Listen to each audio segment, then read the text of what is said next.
Hello दोस्तों, welcome to my YouTube channel educational अड्डा।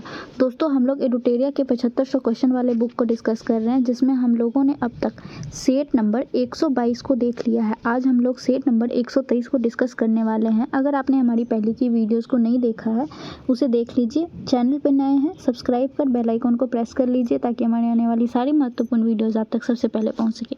तो चलिए स्टार्ट करते हैं आज के सेशन को। आज के सेट का पहला प्रश्न है, निम्नलिखित में से कौन सा एक सेप्रोफाइटस यानी मृतोपरजीवी है? तो इसका सही आंसर ऑप्शन नंबर सी हो जाएगा, कवक और बैक्टीरिया। दोस्तों, जो जीव मरे हुए या फिर सड़े गले जीवों या चीज़ों से अपना भोजन प्राप्त करते हैं उसको मृतोपरजीवी कहते हैं, और या फिर पूर्तिजीवी भी कहा जाता है। तो इसका जो सही आंसर वो है ऑप्शन नंबर सी, कवक और बैक्टीरिया। ये दूसरे जीव से अपना भोजन प्राप्त करते हैं।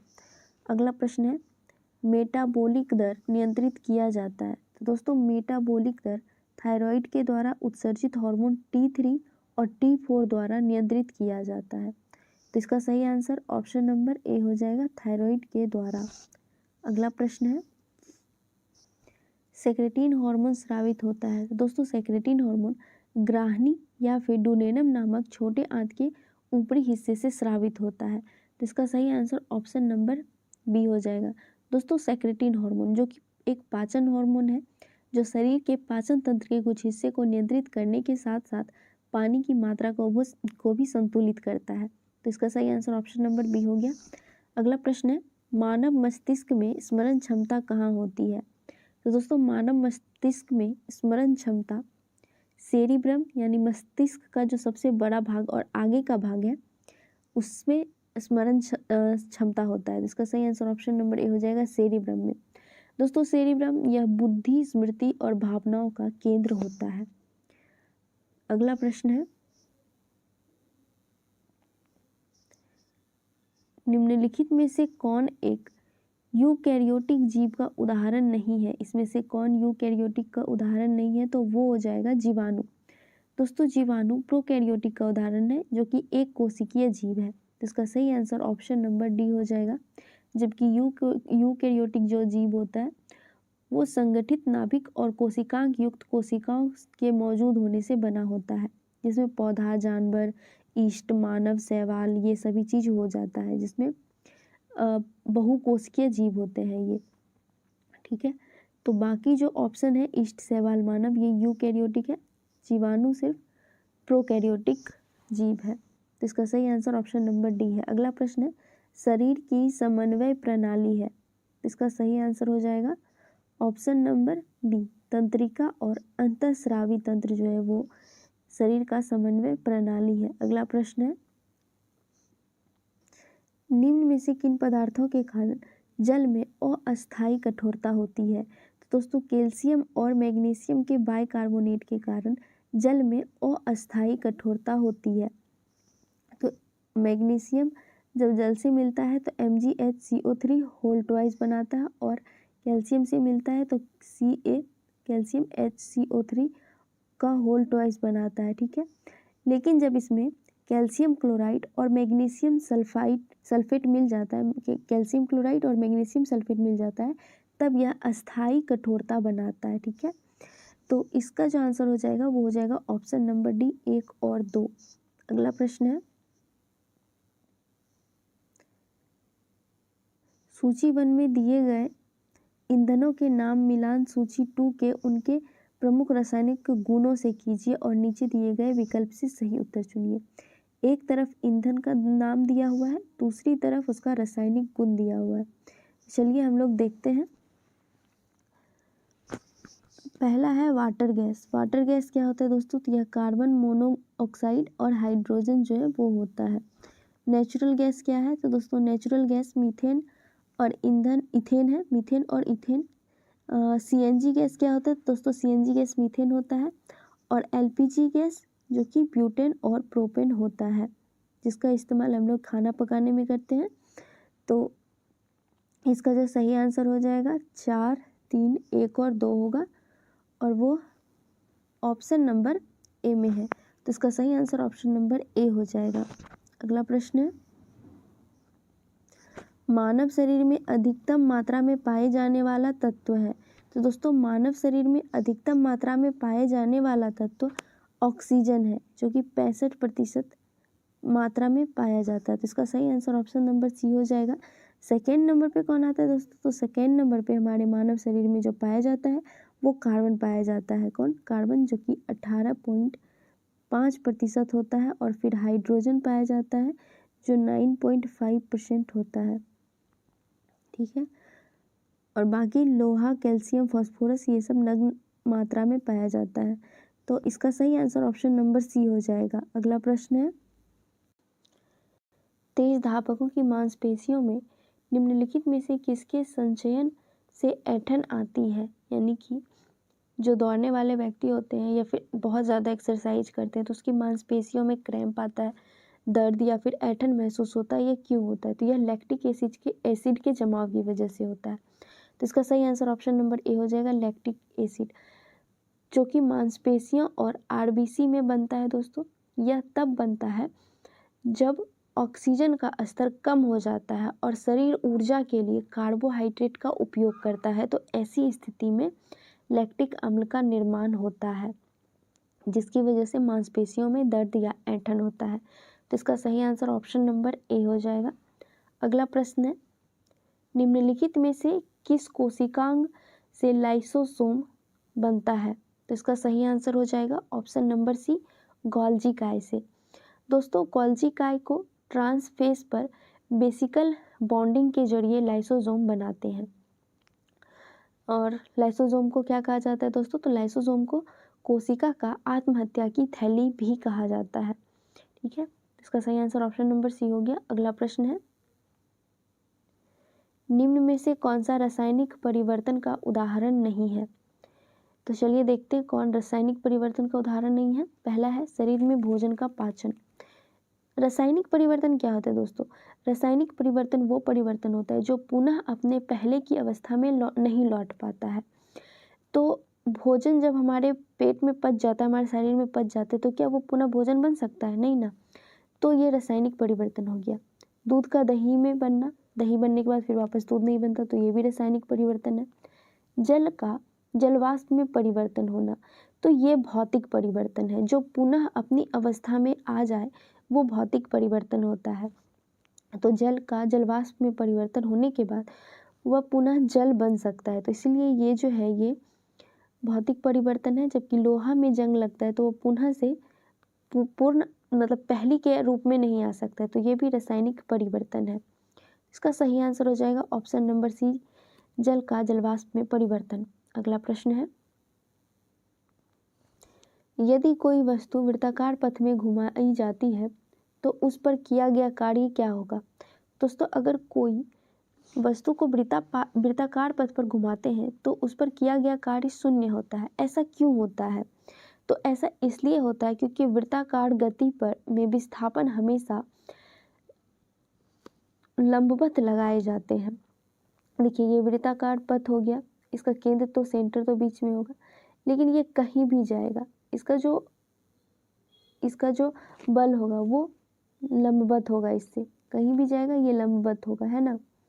तो इस वजह से इसके द्वारा किया गया कार्य जो है वो शून्य होता है। तो इसका सही आंसर ऑप्शन नंबर ए हो जाएगा। अगला प्रश्न है, जब लघु पथ शॉर्ट सर्किट की दशा घटित होती है परिपथ में धारा पर क्या प्रभाव होता है? मतलब धारा कैसे जाता है जिसकी वजह से शॉर्ट सर्किट होती है? दोस्तों यह पर्याप्त रूप से बहुत ज़्यादा मात्रा में बढ़ी हुई होती है, जिसकी वजह से अधिक धारा परिपथ होने की वजह से शॉर्ट सर्किट की घटना होती है। तो इसका सही आंसर ऑप्शन नंबर सी हो जाएगा, पर्याप्त रूप से बढ़ी हुई है। अगला प्रश्न है, विरंजक चूर्ण और डीडीटी के बारे में निम्नलिखित में से कौन सा कथन सही है? तो दोस्तों विरंजक चूर्ण और डीडीटी ये दोनों क्लोरीन यौगिक है। कौन सा है? क्लोरीन यौगिक। इसका सही आंसर ऑप्शन नंबर सी हो जाएगा, विरंजक चूर्ण, जिसका रासायनिक नाम है कैल्शियम ऑक्सीक्लोराइड। क्या नाम है? कैल्शियम ऑक्सीक्लोराइड, जिसको CaOCl2 करके लिखते हैं। और दोस्तों डीडीटी का फुल फॉर्म क्या है? तो डीडीटी जो है उसका फुल फॉर्म है डाइक्लोरो डाइफेनाइल ट्राइक्लोराइड। क्लोरोइथेन, ठीक है, और ये दोनों ही क्लोरीन के यौगिक हैं। अगला प्रश्न है, निम्न में से कौन सा गुण ध्वनि तरंग में विद्यमान नहीं है? इसका सही आंसर हो जाएगा ऑप्शन नंबर बी, ध्रुवन। दोस्तों ध्रुवन ध्वनि तरंग में विद्यमान नहीं होता है। ध्रुवन में वैद्युत चुंबकीय विकिरण के संपादन को एक दिशा में नियंत्रित किया जाता है। तो इसका सही आंसर ऑप्शन नंबर बी हो जाएगा। दोस्तों ध्वनि तरंग किस प्रकार का तरंग है? तो यह अनुदैर्घ्य तरंग है, जिसमें अनुनाद, प्रतिध्वनि, विवर्तन, ये सारी चीज़ें होती है। और ध्वनि तरंग को गमन करने के लिए किसी न किसी माध्यम की आवश्यकता होती है, चाहे वो ठोस हो, गैस हो या फिर द्रव्य हो। तो इसलिए इसका सही आंसर ऑप्शन नंबर बी है। अगला प्रश्न है, उपास्थि यानी कार्टिलेज निम्नलिखित में से किसमें नहीं पाया जाता है? दोस्तों उपास्थि यानी कि कार्टिलेज मूत्राशय या गुर्दे में नहीं पाया जाता है। तो इसका सही आंसर ऑप्शन नंबर डी है, मूत्राशय। अगला प्रश्न है, निम्नलिखित में से किसकी कोई इकाई नहीं है? तो इसमें से कौन सा ऑप्शन है जिसकी कोई भी इकाई नहीं है? तो वो है दोस्तों सापेक्षिक घनत्व। सापेक्षिक घनत्व बीमाहीन राशि है जो कि दो घनत्वों का अनुपात होता है। तो इसका सही आंसर ऑप्शन नंबर बी हो जाएगा, सापेक्षिक घनत्व। घनत्व का एसआई मात्रक क्या है? तो घनत्व का एसआई मात्रक होता है केजी पर मीटर क्यूब। विस्थापन का क्या होता है? तो दोस्तों विस्थापन का एसआई मात्रक मीटर होता है। दाब का एसआई मात्रक पास्कल होता है, ठीक है। अगला प्रश्न है, वह तत्व जो रक्त में नहीं पाया जाता है, इसमें से कौन सा ऐसा तत्व है जो रक्त में नहीं पाया जाता है? तो वो है क्रोमियम। इसका सही आंसर ऑप्शन नंबर डी हो जाएगा। दोस्तों क्रोमियम एक खनिज है जो शरीर में इंसुलिन, कार्बोहाइड्रेट, वसा और प्रोटीन के स्तर को प्रभावित करता है, ठीक है। बाकी मैग्नीशियम, लोहा और तांबा ये सभी हमारे ब्लड में पाया जाता है। अगला प्रश्न है, पौधे के किस हिस्से से हल्दी प्राप्त की जाती है जो आमतौर पर रंग और एंटीसेप्टिक के रूप में इस्तेमाल की जाती है? तो इसका सही आंसर ऑप्शन नंबर डी हो जाएगा, तना के रूप में हल्दी पाया जाता है, जो कि भूमिगत तना से पाया जाता है। दोस्तों हल्दी एक प्रकार का प्रकंद है जिसमें एंटीनोड और नोड पाए जाते हैं। तो इसका सही आंसर ऑप्शन नंबर डी हो गया। अगला प्रश्न है, भारतीय रिजर्व बैंक द्वारा बैंक दर कम करने की ओर जाता है, तो जब आरबीआई के द्वारा बैंक दर कम किया जाएगा तो बाजार में अधिक तरलता आएगी। तो इसका सही आंसर ऑप्शन नंबर ए हो जाएगा। दोस्तों होता क्या है, जब बैंक दर कम होता है तो ऋण लेने वालों को कम दर पर ऋण मिल जाता है, जिससे बाजार में पैसे बहुत ज़्यादा आ जाते हैं और तरलताएं बहुत ज़्यादा आ जाती हैं। तो इसका सही आंसर ऑप्शन नंबर ए हो जाएगा, बाजार में अधिक तरलता। अगला प्रश्न है, घाटे के वित्त पोषण के कारण अर्थव्यवस्था में निम्नलिखित में से कौन सा विकास हो सकता है? तो इसमें से कौन सा विकास हो सकता है घाटे वित्तीय पोषण के कारण? तो मुद्रास्फीति में वृद्धि हो सकती है, उसके बाद सरकारी काज में वृद्धि होती है, फिर धन की आपूर्ति में अधिक वृद्धि होती है, धन की आपूर्ति होती है, चालू खाते में सुधार ये नहीं होता। तो इसका सही आंसर होगा 1, 2 और 3, जो कि ऑप्शन नंबर डी में है। तो इसका सही आंसर ऑप्शन नंबर डी हो जाएगा। अगला प्रश्न है, संसद में केंद्रीय बजट की तैयारी और प्रस्तुति के लिए निम्नलिखित में से कौन सा विभाग जिम्मेदार है? तो इसका सही आंसर ऑप्शन नंबर बी हो जाएगा। आर्थिक मामलों के विभाग जिम्मेदार होते हैं। जो वित्त मंत्रालय के आर्थिक विभाग होते हैं वह केंद्रीय बजट की तैयारी भी करते हैं और उसकी प्रस्तुति भी। तो इसका सही आंसर ऑप्शन नंबर बी हो जाएगा। अगला प्रश्न है, एक खुली अर्थव्यवस्था वह अर्थव्यवस्था है जिसमें, दोस्तों एक खुली अर्थव्यवस्था में निर्यात के साथ साथ आयात भी होता है, यानी कि घरेलू और अंतर्राष्ट्रीय दोनों संस्थाएं वस्तु और सेवाओं का व्यापार में भाग लेता है। तो इसका सही आंसर ऑप्शन नंबर डी हो जाएगा, निर्यात के साथ साथ आयात भी होता है। अगला प्रश्न है, संविधान के किस अनुच्छेद में अखिल भारतीय सेवाओं का उपबंध किया गया है? तो दोस्तों अनुच्छेद 312 में, इसका सही आंसर ऑप्शन नंबर सी हो जाएगा। अनुच्छेद 312 में अखिल भारतीय सेवाओं का उपबंध किया गया है। अनुच्छेद 308 में क्या है? तो दोस्तों अनुच्छेद 308 में भारतीय दंड संहिता की जानकारी मिलती है। अनुच्छेद 309 की बात करें तो दोस्तों अनुच्छेद 309 में संघ या राज्य सेवा करने वाले व्यक्ति की भर्ती या फिर सेवा की शर्तों के बारे में जानकारी दी गई है। और अनुच्छेद 315 में संघ और राज्य के लिए लोक सेवा आयोग की जानकारी मिलती है। ठीक है, तो इसका सही आंसर ऑप्शन नंबर सी है। अगला प्रश्न है, भारतीय संविधान में एकल नागरिकता का प्रावधान निम्नलिखित में से किस देश के संविधान से लिया गया है? तो दोस्तों एकल नागरिकता का प्रावधान यह ब्रिटेन के संविधान से लिया गया है। इसका सही आंसर ऑप्शन नंबर ए हो जाएगा। एकल नागरिकता होता क्या है? तो कोई भी व्यक्ति एक समय में एक देश का ही नागरिकता ले सकता है, ये होता है एकल नागरिकता। यानी कि आप कहीं भी जाएंगे तो आप क्या बताएंगे कि हम भारत देश के निवासी हैं, यानी आपके पास सिर्फ एक आधार कार्ड है जो कि आपके भारतीय होने का प्रमाण है। आपके लिए आपको राज्य का प्रमाण पत्र नहीं दिया जाता है, सिर्फ आपको एक देश के नागरिक होने का प्रमाण दिया जाता है। लेकिन जब आप किसी दूसरे देश की नागरिकता को लेते हैं तो आपका ऑटोमेटिक भारत का जो नागरिकता है वो रद्द कर दिया जाता है। तो ये मेनली होता है एकल नागरिकता, यानी एक देश एक समय में एक देश का ही नागरिक होना। ठीक है, इसका सही आंसर ऑप्शन नंबर ए हो गया। अगला प्रश्न है,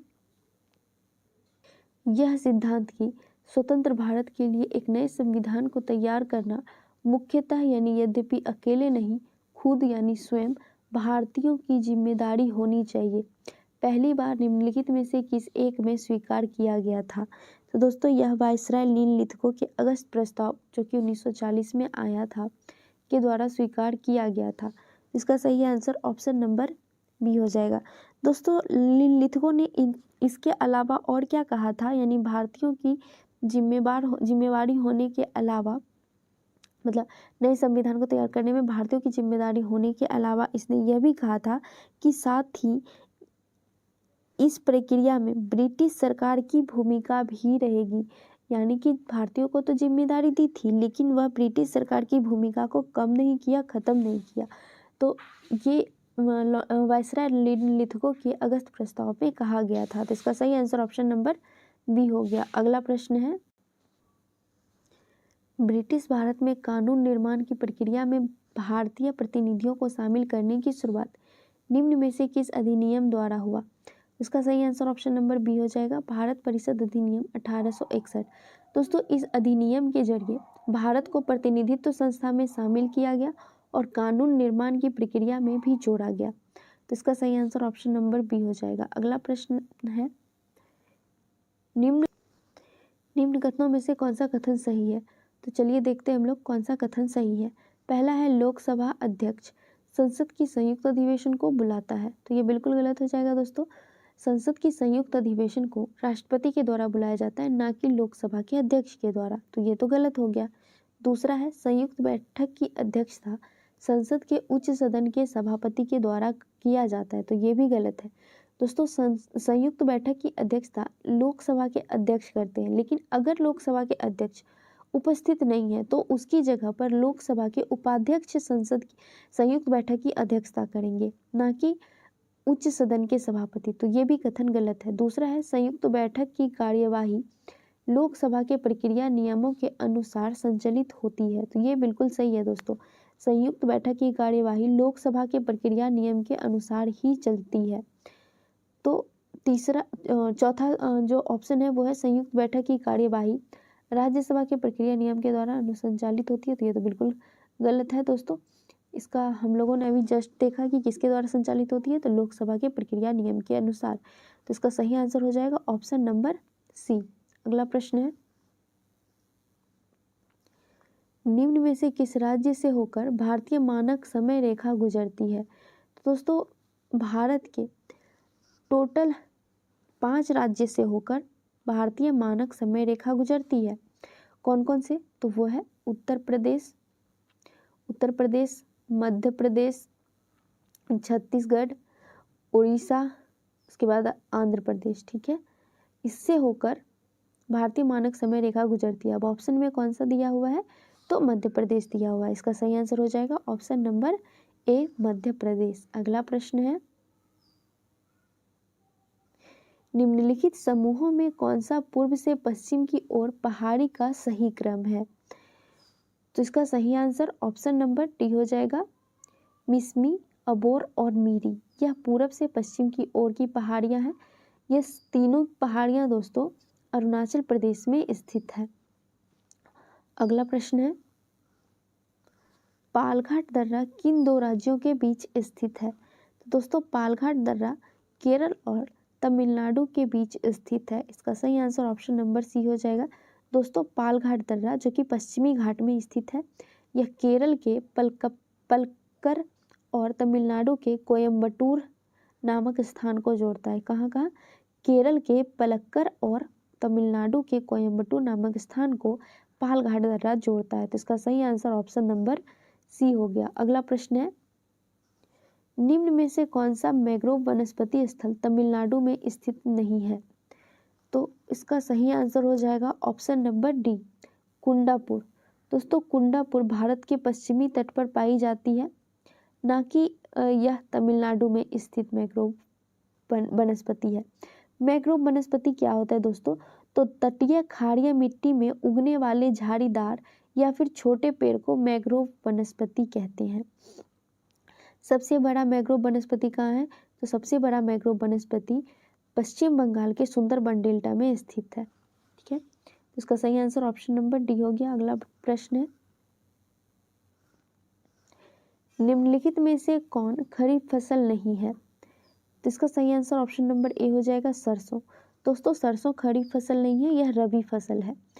रबी फसल सर्दियों में बोई जाती है और बसंत ऋतु में काटी जाती है। ठीक है, जबकि खरीफ फसल जो है वो मार्च अप्रैल के टाइम में बोया जाता है और इसको अक्टूबर नवंबर के टाइम में खरीफ फसल को काटा जाता है।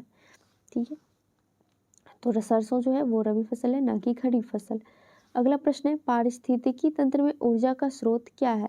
दोस्तों पारिस्थितिकी तंत्र का जो ऊर्जा का मेन स्रोत है वो मात्र एक स्रोत है और वो है सूर्य का प्रकाश, सौर्य विकिरण। तो इसका सही आंसर ऑप्शन नंबर ए हो जाएगा। पारिस्थितिकी तंत्र में जैविक और अजैविक घटक दोनों मिलकर इस पारिस्थितिकी तंत्र का निर्माण करते हैं। अगला प्रश्न है,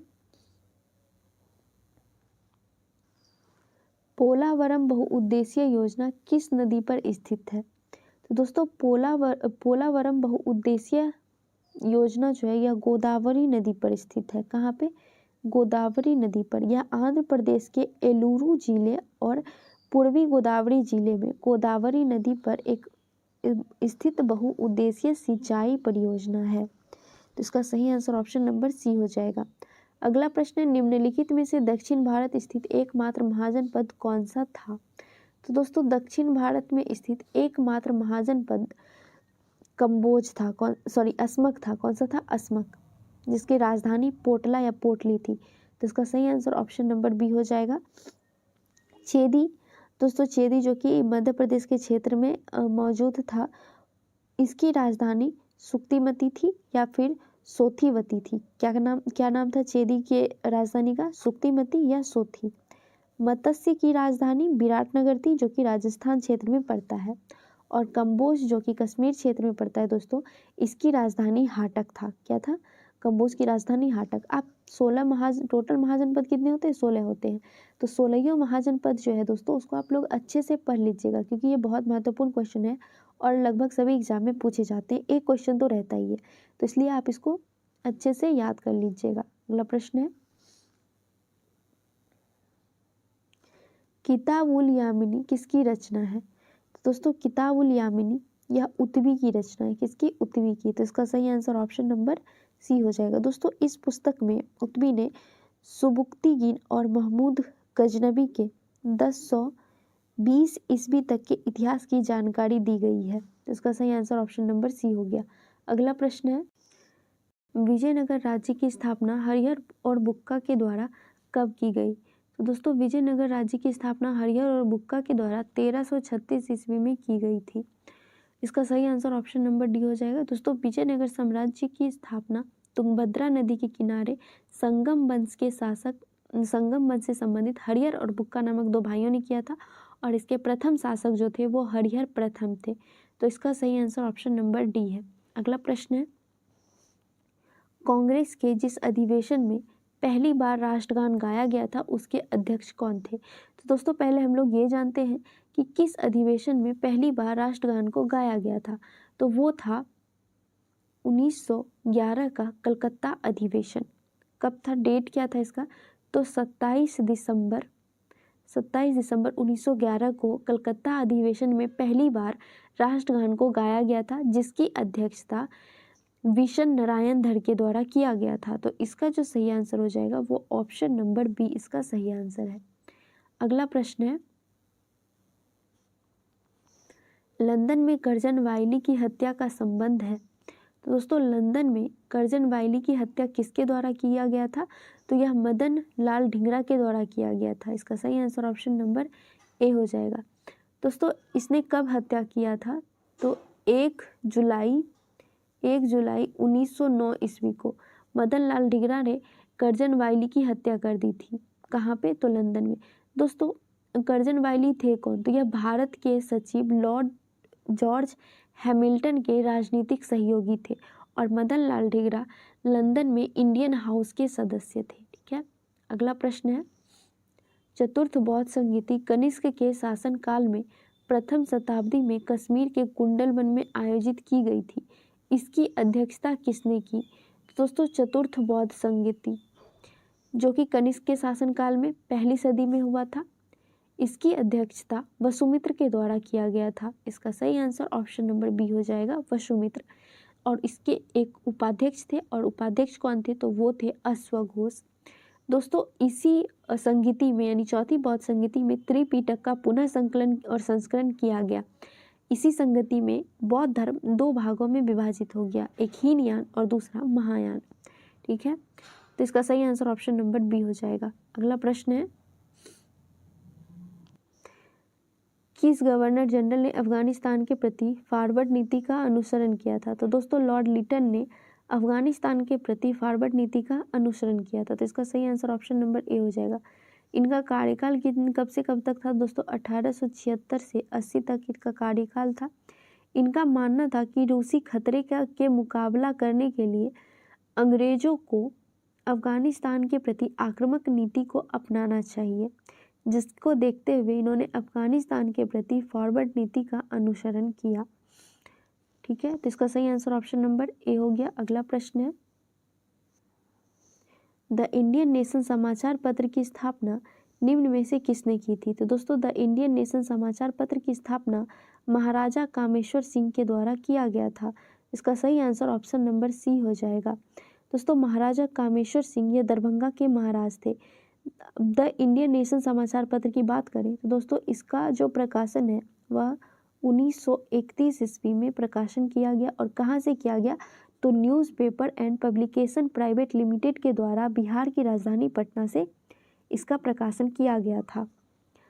अगला प्रश्न है, काकोरी कांड को निम्नलिखित में से किस संगठन के क्रांतिकारियों ने अंजाम दिया था? तो दोस्तों काकोरी कांड यह हुआ कब था? तो यह हुआ था 9 अगस्त 1925 ईस्वी को। कब हुआ था? 9 अगस्त 1925 ईस्वी को। और इसे हिंदुस्तान रिपब्लिक एसोसिएशन के क्रांतिकारियों के द्वारा इस काकोरी कांड को अंजाम दिया गया था। अब दोस्तों काकोरी कांड में कौन कौन शामिल थे? तो इसमें टोटल 10 मेंबर शामिल थे, जिसमें से राम प्रसाद बिस्मिल, अशफाक उल्ला खां, रोशन सिंह, चंद्रशेखर आज़ाद, मुरारी शर्मा, केशव चक्रवर्ती, मन्नमथ नाथम गुप्ता, सचिंद्र नाथ बख्शी और राजेंद्र लाहरी थे। ठीक है, इसका सही आंसर ऑप्शन नंबर बी हो जाएगा। अगला प्रश्न है, किस वायसराय के कार्यकाल के दौरान श्वेत विद्रोह हुआ था? दोस्तों इसका सही आंसर हो जाएगा option number B, lord Ripon के कार्यकाल के दौरान श्वेत विद्रोह हुआ था। दोस्तों श्वेत विद्रोह 2 बार हुआ था। 2 बार कब कब हुआ था? तो पहली बार जो श्वेत विद्रोह हुआ था वह 1859 ईस्वी में हुआ था। और इस टाइम जो वायसराय थे वो लॉर्ड कैनिंग थे। ये हुआ क्यों था? तो यहाँ यूरोपीय सेना के विघटन के कारण यूरोपीय सेना के द्वारा विद्रोह किया गया था, जिसे श्वेत विद्रोह कहा गया था। और दूसरी बार लॉर्ड रिपन के टाइम पे 1883 ईस्वी में हुआ था और इसका कारण इल्बर्ट विल के खिलाफ था। इसका कारण क्या था? Ilbert will.